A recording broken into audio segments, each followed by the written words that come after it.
ಹಾ ನೀವ್ ಹೇಳ್ಬೇಕೀಗ.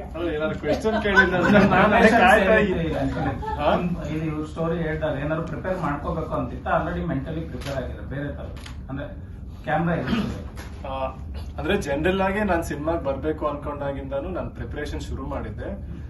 ಈ ಸಿನಿಮಾ ನನ್ಗೆ ಏನ್ ಹೆಲ್ಪ್ ಆಯ್ತು ಅಂದ್ರೆ ಸ್ಕ್ರಿಪ್ಟಿಂಗ್ ನಾವು ಶುರು ಮಾಡಿದ್ದೆ 2022 ಅಲ್ಲಿ ಸುಮಾರು 8 ತಿಂಗಳು ಅಂಡ್ 8 ತಿಂಗಳು ನಾನು ಇಡೀ ಟೀಮ್ ಜೊತೆ ನನ್ಗೆ ಬೆರೆಯಕ್ ಸಿಕ್ತು.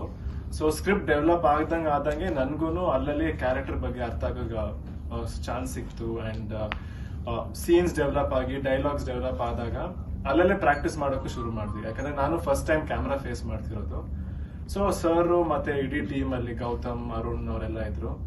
ನಂದು ಎಲ್ಲಾ ಸೀನ್ಸ್ ರೆಕಾರ್ಡ್ ಮಾಡಿ ಎಕ್ಸ್ಪ್ರೆಷನ್ಸ್ ಯಾವ ತರ ಇರಬೇಕು, ಕ್ಯಾರೆಕ್ಟರ್ ಸೂಟ್ ಆಗ್ತಿದ್ಯಾ, ಜಾಸ್ತಿ ಇದೆಯಾ, ಕಮ್ಮಿ ಮಾಡ್ಬೇಕಾ, ಇಂಟೆನ್ಸಿಟಿ ಬರ್ಬೇಕಾ, ಸೊ ಆ ಎಲ್ಲಾ ವಿಚಾರಗಳನ್ನು ಫಸ್ಟ್ ಇಂದಾನೆ ಪ್ರಾಕ್ಟೀಸ್ ಮಾಡ್ಕೊಂಡ್ವಿ. ಅಂಡ್ ಆಕ್ಷನ್ ಬ್ಲಾಗ್ಸ್ ನಮಗೆ ಡಿಸೈನ್ ಆಗಿತ್ತು, ಯಾವ ಪಾರ್ಟ್ ಅಲ್ಲಿ ಬರ್ಬೇಕು, ಯಾವ ಸ್ಟೈಲಿಂಗ್ ಇರಬೇಕು ಅಂತ. ಸೊ ಅದ್ರ ತಕ್ಕಂಗೂ ನಾನು ಪ್ರಿಪರೇಷನ್ ಮಾಡ್ತೇನೆ. ಫಸ್ಟ್ ಮಾಡಿದ್ ನೀವು ಆಕ್ಷನ್ ಬ್ಲಾಕ್, ಸಾಂಗ್, ಸೀನ್?